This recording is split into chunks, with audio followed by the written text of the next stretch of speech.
Hello everyone, welcome to knowledge account. আজকে আমরা দেখব নিফটি আর সেন্সেক্স কি। তোমরা দেখবে কিছুদিন আগে এই আদানিকে নিয়ে যে ব্যাপারটা হচ্ছিল, তাতে করে আমরা দেখতে পাচ্ছিলাম কি সেন্সেক্স নিচের দিকে নেমে গেছে, নিফটি নিচের দিকে নেমে গেছে। বা আমাদের যখন বাজেট পেশ হয় বা ধরো এই ধরনের কোনো বড়সড় ঘটনা ঘটে, আমরা তখন দেখতে পাই নিফটি ওপরে যাচ্ছে, সেন্সেক্স ওপরে যাচ্ছে।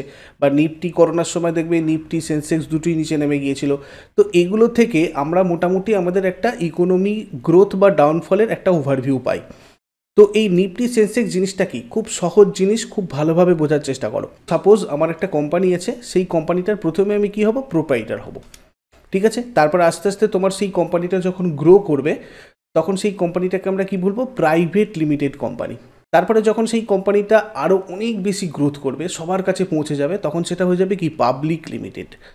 সেই পাবলিক লিমিটেড যখন হবে, তখন ওই কোম্পানিটা যদি পাবলিকদের থেকে আরও বিশ্বাস অর্জন করতে পারে, এই কোম্পানিটা এই প্রোডাক্ট তৈরি করে, এই কোম্পানিটার এই এতজন হচ্ছে তোমার এমপ্লয়িজ রয়েছে, তার জন্য এর একটা ভালো গ্রোথ রয়েছে, মানে ভালো গ্রোথ হতে পারে। যদি তোমরা কেউ এখানে ইনভেস্ট করো এসে, তাহলে তোমরা সেই ইনভেস্টমেন্টের দরুন তোমরা একটা প্রফিট পেতে পারো। এই ধরনের একটা বিশ্বাসযোগ্যতা যদি সেই পাবলিক লিমিটেড কোম্পানিটা অর্জন করে, তখন ওই পাবলিক লিমিটেড কোম্পানিটা কি করবে, তখন একটা আইপিও লঞ্চ করবে। এটাকে বলা হয় আইপিও, মানে হচ্ছে ইনিশিয়াল পাবলিক অফারিংস। অর্থাৎ পাবলিকদের কাছে এরকম একটা অফার দেওয়া যে আপনারা আসুন, এসে আমার কোম্পানিতে ইনভেস্ট করুন, তাহলে আপনারা এই প্রফিট পেতে পারেন। এই ধরনের কোম্পানিগুলোকে কিন্তু তাদের সব রকমের ডাটা শেয়ার করতে হয়। অর্থাৎ আজকে যদি আমরা স্টেট ব্যাঙ্ক অফ ইন্ডিয়াতে বলি, স্টেট ব্যাঙ্ক অফ ইন্ডিয়ার কতগুলো কর্মচারী রয়েছে, তাদের কি ইনকাম হয়, তারা কি ধরনের কাজ করে, ঠিক আছে, বা টাটা বা রিলায়েন্স যাদের যাদের আইপিও রয়েছে, তাদের কিন্তু এই জিনিসগুলোকে পাবলিকের সাথে শেয়ার করতে হয়। মানে পাবলিকরা কিন্তু পুরোপুরি জানছে, একটা যদি মানে 200 কোটি টাকার ভ্যালুয়েশনের কোনো একটা কোম্পানির যদি 20 টাকা শেয়ারও তুমি কেনো, তাহলে কিন্তু তুমি সেই কোম্পানিটার শেয়ার হোল্ডার হলে, মানে তুমি সেই কোম্পানিটার তোমার সব কিছু তোমাকে জানতে হবে, যে সেই কোম্পানিটার কি কি প্রোডাক্ট তৈরি করছে, কিভাবে কোথায় মার্কেট করছে, কত টাকা ইনকাম করছে, কি প্রফিট হচ্ছে, এগুলো সব ডাটা কিন্তু তোমাকে জানতে হবে। তো এই জায়গার এই পজিশানে এসে তখন এই কোম্পানিটা কি করছে, আইপিও লঞ্চ করছে, ঠিক আছে। এবারে দেখো শেয়ারের ব্যাপারটা আমি ছোট্ট করে বলে নিই, তা নাহলে তোমাদের অসুবিধা হতে পারে বুঝতে।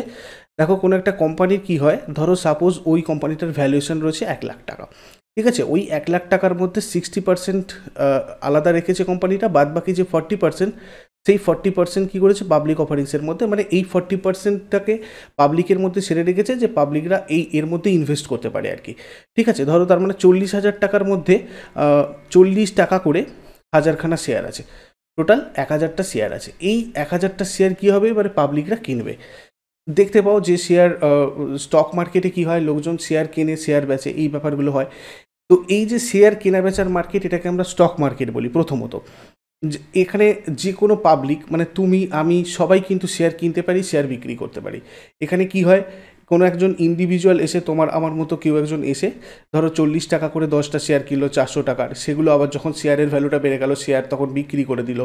তো এইভাবে আমরা যখন করতে থাকি, আমাদের এটা একটা বিজনেসের পর্যায়ে চলে যায়। দেখবে এখন অনেক ব্রোকার রয়েছে, ঠিক আছে, সেগুলো নিয়ে আমি তোমাদের আরেকটা ক্লাসে আলোচনা করব। কিন্তু ব্যাপারটা হচ্ছে কি, এখানে শেয়ার তার মানে কেনা বেচা চলছে। এবারে আমরা পাবলিক, তোমার আমার মতো পাবলিক, এখানে আমরা ইনভেস্ট করছি। এখানে মোটামুটি একটা সেভিংস অ্যাকাউন্ট থাকলে, একটা ডিমেট অ্যাকাউন্ট তৈরি করে নিতে হয়, করলেই কিন্তু আমরা যে কেউ শেয়ার কেনা বেচা করতে পারি, ঠিক আছে। তো এই যে শেয়ার কেনা বেচা, এইগুলোর জন্য কি হয়, একটা স্টক মার্কেট থাকে, এবং সেটার জন্য একটা কোম্পানি যখন আইপিও লঞ্চ করছে, তার জন্য ওকে কার কাছে অ্যাপ্লাই করতে হচ্ছে, মানে ও প্রথমে যাচ্ছে সেবির কাছে। সেবি কাকে কাকে এখানে দিয়ে রেখেছে, আমাদের দেশে দুটো ফেমাস স্টক এক্সচেঞ্জ রয়েছে, ঠিক আছে। একটা হচ্ছে বিএসসি, যেটা হচ্ছে বোম্বে স্টক এক্সচেঞ্জ, আর একটা হচ্ছে এনএসি, মানে হচ্ছে ন্যাশনাল স্টক এক্সচেঞ্জ। তো এদের কাছে এরকম আইপিও থাকছে, প্রায় 5000 প্লাস এখানে কোম্পানি রয়েছে যাদের আইপিও এখানে বিএসসিতে রয়েছে, আর প্রায় 1500 প্লাস কোম্পানি রয়েছে যাদের আইপিও এরকম এনএসিতে রয়েছে। এবার ধরো এই আইপিওতে আমরা হচ্ছে এবার কি করব, ইনভেস্ট করব, ঠিক আছে, আমরা শেয়ার কিনবো। ধরো তো আমরা তো চোখ বন্ধ করে শেয়ার কিনতে পারবো না, যে আজকে তুমি একটা ধরো কোনো একটা কোম্পানিতে ইনভেস্ট করলে, দুদিন পর সেই কোম্পানিটা হয়তো বন্ধই হয়ে গেল, তাহলে তো তোমার টাকাটা পুরো চলে যাবে।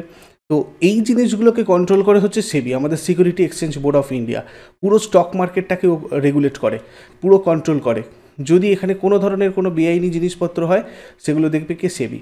তোমার দায়িত্ব, তুমি যে কোনো একটা শেয়ার কিনবে বেচবে, তোমার সেই সিকিউরিটিটা কে নেবে? সেবি নেবে। সেবি সেই জায়গাটা দেখে দেবে। এইবার ধরো একটা কোনো কোম্পানি কী পজিশনে রয়েছে, তার গ্রোথ হতে পারে কি না হতে পারে, এগুলো দেখার জন্য তুমি তো নিশ্চয়ই চোখ বন্ধ করে করবে না। দেখবে এই কোম্পানিগুলোর এই মুহূর্তে কী পজিশন রয়েছে, তারা কী প্রোডাক্ট তৈরি করছে, তারা এখন মার্কেটে নতুন কী জিনিস আনতে চলেছে যার ফলে ওই কোম্পানিটার গ্রোথ হতে পারে।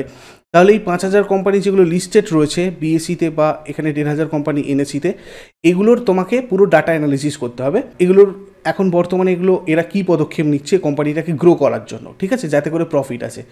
তো এটার জন্য কি করে আমাদের এই বিএসসি বা এনএসসি, এরা কি করে প্রতিদিন এগুলোর একটা আপডেট দেয় যে আজকে হচ্ছে এই 5,000 কোম্পানির যে ভ্যালুয়েশন, টোটাল যে ভ্যালুয়েশন, সেই ভ্যালুয়েশনটা উপরের দিকে উঠছে নাকি নিচের দিকে নামছে, ঠিক আছে, উপরের দিকে উঠছে না নিচের দিকে নামছে, এই জায়গাগুলো তাহলে প্রত্যেক দিনের একটা আপডেট বেরোচ্ছে।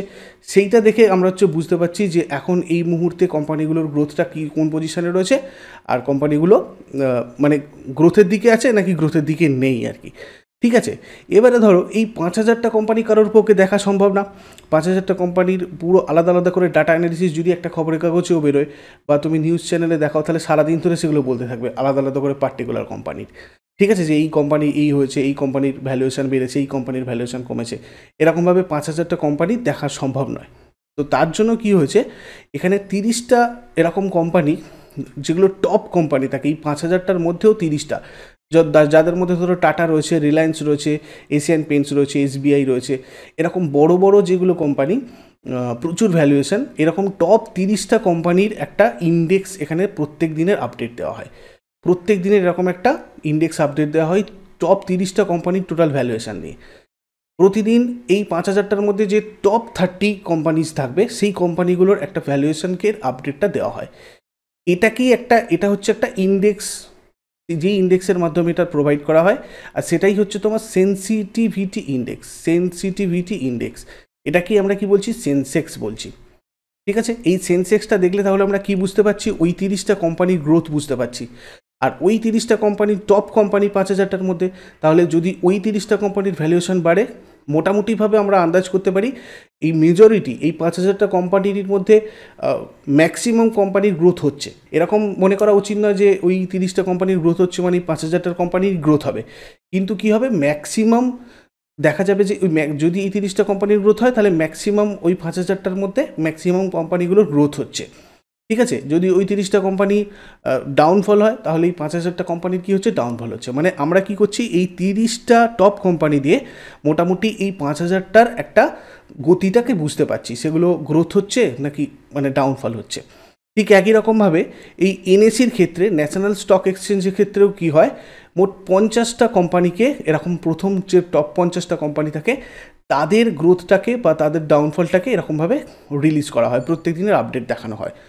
আর সেটাই হচ্ছে তোমার নিফটি, মানে হচ্ছে ন্যাশনাল স্টক এক্সচেঞ্জ 50 বা সেন্সিটিভিটি ইন্ডেক্স, মানে নিফটি বা সেন্সেক্স হচ্ছে এই ব্যাপারটা, যেগুলো দেখে আমরা এই নিফটি দেখে এই 1,500টা কোম্পানির ওঠানামাটাকে ভ্যালুয়েশনটার ওঠানামাটাকে বিচার করতে পারি, আর সেন্সেক্সটাকে দেখে এই 5,000টা কোম্পানির ওঠানামাটাকে বিচার করতে পারি, এবং সেটা দেখে আমরা আমাদের বুঝতে পারি যে আমাদের ইকোনমিটা এখন কোন পজিশনে রয়েছে। যেমন ধরো সাপোজ আমি এটা আজকেরই একটা স্ক্রিনশট নিয়েছি সেন্সেক্সে, যেখানে 5 ইয়ার তুমি যদি এখানে দেখো, এখানে 1 দিনের, 5 দিনের, ঠিক আছে, 1 মাসের, 6 মাসের, এইভাবে কিন্তু তোমার দেখা যায়। তুমি গুগলে গিয়ে যদি সার্চ করো সেন্সেক্স বলে, তাহলে এই ধরনের একটা দেখতে পাবে গ্রাফ। তো আজকে আমি 27শে ফেব্রুয়ারির যদি আপডেট বলি, সেটা রয়েছে 59,288, ঠিক আছে। তোমরা এখান থেকে লক্ষ্য করে দেখো 2020 যখন করোনা হয় তখন কত নিচের দিকে ছিল, আস্তে আস্তে আস্তে আস্তে আস্তে আস্তে এটা বাড়ছে। তো এখান থেকে আমরা কি বুঝতে পারছি, আমাদের ইকোনমিটাও কিন্তু বাড়ছে, ঠিক আছে। এটা কখনো কখনো কমেছে, কখনো কখনো বেড়েছে। এগুলো কী জিনিস? এগুলো হচ্ছে ওই 30টা কোম্পানির গ্রোথ তোমাকে এখানে দেখানো হয়েছে এই সেন্সেক্সে, ঠিক আছে। যেটা হচ্ছে তোমার বোম্বে স্টক এক্সচেঞ্জের লিস্টেড রয়েছে যে 5,000টা প্লাস কোম্পানি, তার টপ 30 কোম্পানির ভ্যালুয়েশন এখানে তোমাকে দেখা হচ্ছে, তার টপ 30 কোম্পানির ভ্যালুয়েশন হচ্ছে এত। আর নিফটি যদি দেখি, তাহলে নিফটির হচ্ছে তোমার এরকম, এই যে ন্যাশনাল স্টক এক্সচেঞ্জ 50 যেটা, সেটাও তোমার হচ্ছে লাস্ট 5 বছরে আমরা যদি দেখি, দেখো 2020 করোনার সময় এই পজিশনে ছিল, এখন এই পজিশনে আছে, এখন রয়েছে ভ্যালুয়েশন 17,392.70। তাহলে এখানেও আমরা কি হচ্ছে, ওই যে 1,500টা প্লাস কোম্পানি লিস্টেড রয়েছে ন্যাশনাল স্টক এক্সচেঞ্জে, সেই ন্যাশনাল স্টক এক্সচেঞ্জের 1,500টা কোম্পানির মধ্যে টপ 50 কোম্পানির আমরা গ্রোথ বা ডাউনফলটাকে এখানে দেখতে পাচ্ছি, তার ভ্যালুয়েশনটাকে আমরা এখানে দেখতে পাচ্ছি। তো এটাই হচ্ছে নিফটি আর এটা হচ্ছে সেন্সেক্স।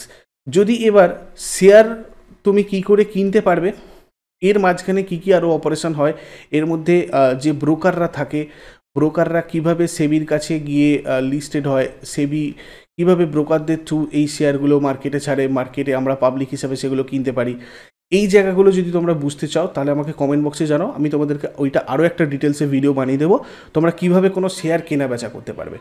আর এই নিফটি বা সেন্সেক্স এগুলো রিলেটেড যদি তোমাদের এখনও কোনো জায়গাতে কোনো কনফিউশন থেকে থাকে, আমাকে সেটাও কমেন্ট বক্সে জানাও, আমি ডেফিনেটলি তোমাদেরকে সেগুলো রেডি করে দেবো, বুঝিয়ে দেবো।